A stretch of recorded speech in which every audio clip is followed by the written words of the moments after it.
നിരുപമകൃതന ഭാരകിന്യ ദരിത്രീ മൂരോലിയാവതാരൈരഴകിനൊടു സമാശ്വാസയന്തം നിദാന്തം ക്ഷീരാംബോധൗ ഭുജംഗാദിപശയനതലേ യോഗനിദ്രാം മുദാരാം നേരെ കൈകൊണ്ട് ലക്ഷ്മി കുളികുലമുണരും പത്മനാഭം ഭജേത.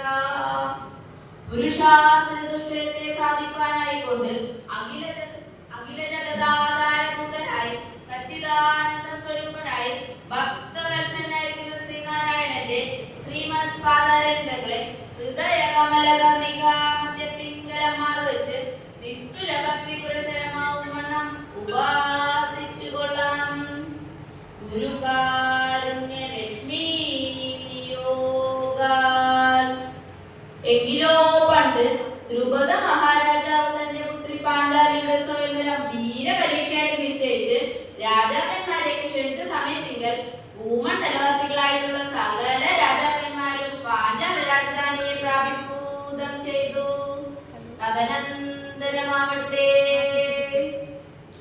ദേവോ സൗവാസുദേവോ ദ്രുപദ നൃപതനൂജോത്സവം മാനയിഷ്യൻ പാർത്ഥാനാം കീർത്തി ലക്ഷ്മീമഭിനൃപസമിതോ ഏതൈഷ്യാനമുഷ്യാ സന്നദ്ധൈ സാത്വദൗഖൈ സഹജഹലഭൃതാ തത്പുരം സത്യഭാമായുക്തോ ഭക്തൈകബന്ധു സ്വയമത ഭഗവാനാജഗാമാഗമാത്മാ. അസൗ വാസുദേവ ദേവ അഭിതത്പുരം ആജഗാമ. വാസുദേവനാവുന്ന ദേവനും തത്പുരത്തെ ആഗമിച്ചു. അതായത് വാസുദേവൻ ആ രാജധാനിയെ പ്രാപിച്ചു. വാസുദേവൻ ഭഗവാൻ ശ്രീകൃഷ്ണൻ, ശ്രീകൃഷ്ണനും ആ രാജധാനിയെ പ്രാപിച്ചു എന്നാ പറഞ്ഞത്. ഏത് രാജധാനി? പാഞ്ചാല രാജധാനി. ഇതേതാ സമയം എന്നാണെങ്കിൽ ദ്രുപദ മഹാരാജാവ്, അതായത് പാഞ്ചാല രാജാവ് തന്റെ പുത്രി പാഞ്ചാലിയുടെ സ്വയംവരം വീരപരീക്ഷയായിട്ട് നിശ്ചയിച്ചു എന്നാ പറഞ്ഞത്. അതെന്താ അങ്ങനെ പറഞ്ഞത്? സ്വയംവരം എന്ന് പറഞ്ഞാൽ വിവാഹം. വിവാഹങ്ങൾക്കൊക്കെ പരീക്ഷ പതിവുണ്ടോ എന്നാണെങ്കിൽ അങ്ങനെയല്ല. പിന്നെയോ പാഞ്ചാലിയെ അർജുനന് കൊടുക്കണം എന്നാ നിശ്ചയിച്ചേർന്നത്. അങ്ങനെ ഇരിക്കുന്ന കാലത്താ കേട്ടത് അർജുനനും മറ്റു പാണ്ഡവരും അരക്കില്ലത്തിൽപ്പെട്ട് വെന്ത് മരിച്ചു പോയിന്ന്. അപ്പൊ പിന്നെ പുത്രിക്ക് യോഗ്യനായിട്ട് മറ്റൊരു വരനെ കണ്ടെത്താൻ വേണ്ടിയാണ് ഒരു ആയുധ മത്സരം നിശ്ചയിച്ചത്. വീരപരീക്ഷ. അതിൽ ജയിക്കുന്ന ആൾക്ക് പാഞ്ചാലിയെ കൊടുക്കാമെന്നും തീർച്ചയാക്കി. അങ്ങനെ രാജാക്കന്മാരെയൊക്കെ ക്ഷണിക്കലും കഴിഞ്ഞു. ആ ക്ഷണം സ്വീകരിച്ച് സകല രാജാക്കന്മാരെന്ന് വേണം പറയാൻ പാഞ്ചാല രാജധാനിയിൽ എത്തലും കഴിഞ്ഞു. കേമന്മാരായിട്ടുള്ളവര് അനവധി അവിടെ എത്തിയിട്ടുണ്ട്. മഗധ രാജാവ് ജരാസന്ധൻ, ചേതി രാജാവ് ശിശുപാലൻ, കൗരവ ചക്രവർത്തി ദുര്യോധനൻ, കർണനെയും കൂട്ടി പുറപ്പെട്ടിട്ടുണ്ട് എന്ന് വേണ്ട സകല രാജാക്കന്മാരെന്ന് വേണം പറയാൻ അവിടെ എത്തലും കഴിഞ്ഞു. അതിനുശേഷം ഭഗവാൻ ശ്രീകൃഷ്ണനും പാഞ്ചാല രാജധാനിയെ പ്രാപിച്ചു. മറ്റ് രാജാക്കന്മാരൊക്കെ പാഞ്ചാലിയെ മോഹിച്ചു പുറപ്പെട്ടതാ. ഭഗവാൻ ശ്രീകൃഷ്ണനും പാഞ്ചാലിയെ മോഹിച്ചു പുറപ്പെട്ടതാണോ എന്നാണെങ്കിൽ അങ്ങനെയല്ല. പിന്നെയോ ദ്രുപദ നൃപതനൂജോത്സവം മാനയിഷ്യൻ. ദ്രുപദ നൃപതനൂജോത്സവത്തെ മാനയിഷ്യനായിട്ടാണ് ദ്രുപദ നൃപതനൂജോത്സവം, ദ്രുപദ നൃപതനൂജയുടെ ഉത്സവം. ദ്രുപദ നൃപതനൂജ ദ്രുപദ മഹാരാജാവിന്റെ പുത്രി പാഞ്ചാലി. പാഞ്ചാലിയുടെ ഉത്സവം എന്ന് പറഞ്ഞാൽ വിവാഹം തന്നെ.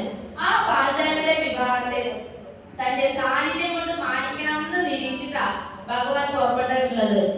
അതെങ്ങനെയാ? ഭഗവാൻ പാഞ്ചാലി സ്വയംവരത്തിന് വന്നാൽ പാഞ്ചാലി സ്വയംവരം മാനിക്കപ്പെടുവോ എന്നാണെങ്കിൽ ഉവ്വല്ലോ. ഏതൊരു ഉത്സവവും അതിപ്പോ വിവാഹമാണെങ്കിലും മറ്റാഘോഷമാണെങ്കിലും കേമാവ് എപ്പോഴാ? യോഗ്യന്മാരായിട്ടുള്ള ആൾക്കാരുടെ സാന്നിധ്യം യാതൊരു സംശയമില്ല, അത് കേമാവും. അന്നുള്ളതിൽ വെച്ച് ഏറ്റവും യോഗ്യനായിട്ടുള്ള ആള്, പൂജ്യനായിട്ടുള്ള ആള് ആരാ? സംശയമില്ലല്ലോ, ഭഗവാൻ ശ്രീകൃഷ്ണൻ തന്നെ. അപ്പൊ തന്നെ സാന്നിധ്യം കൊണ്ട് മാനിക്കണമെന്ന് നിരീക്ഷിച്ചാ ഭഗവാൻ പുറപ്പെട്ടിട്ടുള്ളത്. ഇത് മാത്രമേ ഉള്ളൂ ഭഗവാൻ ഉദ്ദേശം എന്നാണെങ്കിൽ അതല്ല. പിന്നെയോ പാർത്ഥാനാം കീർത്തി ലക്ഷ്മീമഭിനൃപസമിതോ ഏതൈഷ്യൻ. പാർത്ഥന്മാരുടെ കീർത്തി ലക്ഷ്മിയെയും നൃപസമിതത്തിൽ ഏതൈഷ്യൻ പാർത്തന്മാര്, പാണ്ഡവര്. പാണ്ഡവരുടെ യശസ് വർദ്ധിപ്പിക്കാനും കൂടെ വേണ്ടിയിട്ടാണ് ഭഗവാൻ പുറപ്പെട്ടിട്ടുള്ളത്. അതെങ്ങനെയാ? ഭഗവാൻ പാഞ്ചാലി സ്വയംവരത്തിൽ ചെന്നാൽ പാണ്ഡവരുടെ യശസ് വർദ്ധിക്കുവോ? അവരെല്ലാം അരക്കില്ലത്തിൽപ്പെട്ട് വെന്ത് മരിച്ചു പോയില്ലേ എന്നാണെങ്കിൽ ഭഗവാൻ അറിയാം പാണ്ഡവർക്ക് അബദ്ധമൊന്നും പറ്റിയിട്ടില്ല എന്ന്.